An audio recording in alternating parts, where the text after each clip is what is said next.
Bon, bienvenue pour cette exploration des coulisses de YouTube. Aujourd'hui, on plonge, euh, on va décortiquer un peu les stratégies, les techniques et même les astuces à base d'IA qui sont utilisées pour faire gonfler assez vite les compteurs de likes.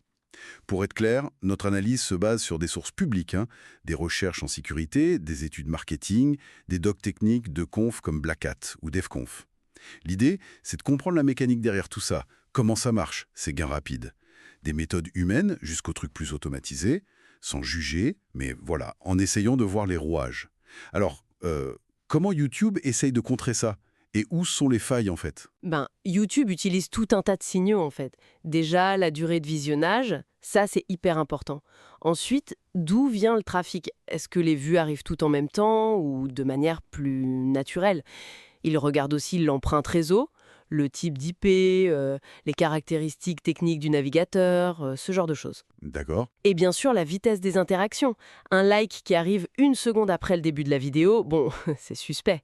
Derrière tout ça, il y a des modèles de machine learning qui tournent en permanence et parfois ils valident même a posteriori. Ils peuvent retirer des vues plus tard s'ils les jugent fausses. Ah oui, d'accord. Mais si ces méthodes sont devenues, pourquoi c'est toujours un problème? Pourquoi ça continue? C'est une sorte de jeu sans fin? C'est un peu ça, oui. C'est vraiment le jeu du chat et de la souris. Le truc, c'est que le filtrage, il est statistique. Il cherche des anomalies, des choses qui sortent de la norme. Mais ce n'est jamais parfait, jamais absolu. Donc, des vues ou des likes un peu artificiels, s'ils sont bien faits, s'ils sont noyés dans du vrai trafic, Ils peuvent passer. voilà. Et puis, il y a l'astuce des IP résidentiels. C'est des adresses IP qui viennent de vrais fournisseurs d'accès Internet, souvent via des VPN ou des réseaux P2P. Ah oui, plus difficile à distinguer d'un utilisateur normal. Exactement. C'est beaucoup plus discret que les IP de data center classiques. Donc les techniques s'adaptent sans cesse pour rester sous le radar. C'est fascinant. Et à côté de ça, il y a aussi les méthodes plus humaines, on va dire. Parfois un peu limites, mais humaines. Les fameux pods d'engagement, ces groupes privés où les gens s'échangent des likes et des commentaires. Oui, ça existe toujours. Ou les concours, l'optimisation de l'heure de publication, les appels à l'action bien placés dans la vidéo. L'humain est déjà très fort pour optimiser ça, finalement. Tout à fait. Et les techniques de contournement plus automatisées, elles s'inspirent beaucoup de ça. Le but, c'est toujours le même, avoir l'air humain, avoir l'air authentique. Par exemple, faire en sorte qu'un compte bot regarde une bonne partie de la vidéo, genre 50-80%, pour que le watch time soit crédible. D'accord. Utiliser ces fameuses IP résidentielles, on en a parlé, et même essayer de reproduire des courbes de popularité qui semblent naturelles, avec des pics, des creux, et en mélangeant le trafic automatisé avec du trafic qui vient de vrais partages sur les réseaux sociaux, par exemple. Donc on imite l'humain à grande échelle. Mais là où ça devient vraiment puissant, c'est quand l'IA s'en mêle pour automatiser et optimiser tout ça, non? Absolument. C'est là que ça change de dimension. L'IA, elle n'invente pas forcément de nouvelles méthodes de triche fondamentales, mais elle permet d'industrialiser et d'optimiser l'art de paraître humain à une échelle et avec une vitesse qu'on n'avait pas avant.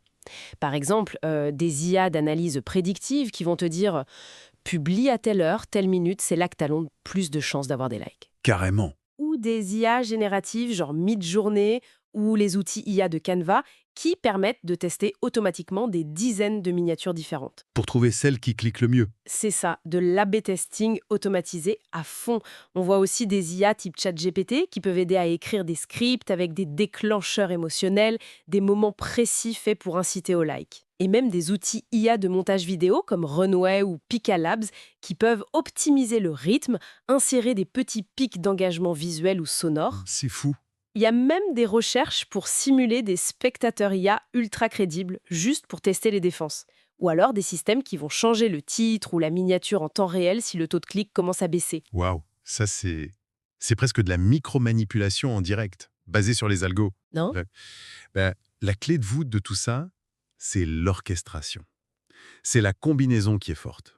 Un contenu de qualité, peut-être co-créé avec une IA, Hmm. le timing parfait grâce à l'analyse prédictive, un mélange subtil d'engagement humain, des bots discrets plus des vrais humains, et des ajustements constants pour ne jamais avoir un pattern trop répétitif, trop mécanique que les systèmes de détection pourraient piquer. D'accord. L'IA permet de gérer toute cette complexité, et à grande échelle. Alors, si on résume un peu tout ça, qu'est-ce que ça signifie? On est face à une sorte de course effrénée, quoi. D'un côté, les plateformes qui améliorent sans cesse leur défense. Et de l'autre, Une ingéniosité, d'abord humaine, et maintenant boostée par l'IA, qui trouve toujours de nouvelles manières de maximiser cet engagement visible. Et ça rend la frontière entre ce qui est authentique et ce qui est fabriqué de plus en plus floue. Donc en bref, c'est compliqué de détecter le faux engagement. Les méthodes pour booster les chiffres sont hyper variées, ça va des groupes d'entraide aux stratégies IA super sophistiquées, mais le but au fond, c'est toujours le même. Avoir l'air naturel, avoir l'air engagé. Exactement. Et ça soulève une question qui est assez fondamentale pour l'avenir, je trouve. Si l'intelligence artificielle arrive à simuler l'engagement humain à la perfection, si elle peut optimiser le contenu pour jouer sur nos émotions, nos biais cognitifs, et si elle orchestre tout ça de manière indétectable, comment est-ce qu'on définira l'authenticité ou même la valeur réelle d'une interaction en ligne? Qu'est-ce qui distinguera une popularité qu'on pourrait dire méritée d'une popularité fabriquée si la fabrication devient impossible à discerner? C'est une question ouverte, hein, de quoi réfléchir.